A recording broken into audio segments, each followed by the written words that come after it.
Днес се наслаждаваме на красивата картина, която двамата сте рисували с години. И нека да надникнем в детайлите на съвместната ви творба, за да я разберем в дълбочина, да се преклоним пред таланта, но и пред ежедневния труд на двама творци, които ни вдъхновяват и ни дават повод да празнуваме любовта, човечността, живота. Онова, което я прави завършен шедьовър, е златната среда. Там, където прагматизмът на Козирога среща артистичността и креативността на лъва.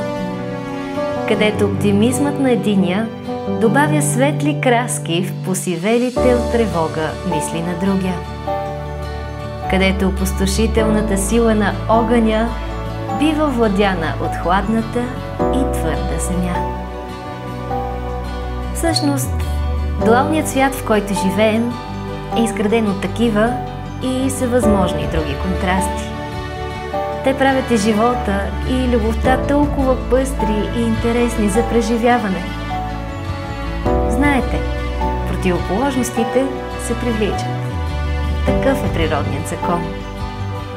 От вас двамата зависи обаче това привличане дали ще доведе до разруха или ще прерасне в съзидателно, животворно допълване с любов.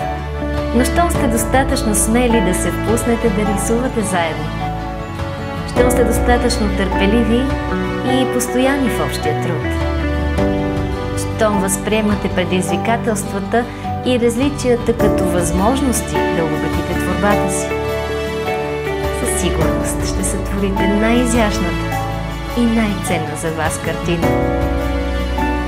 Тази на мечтани от вас семейен живот.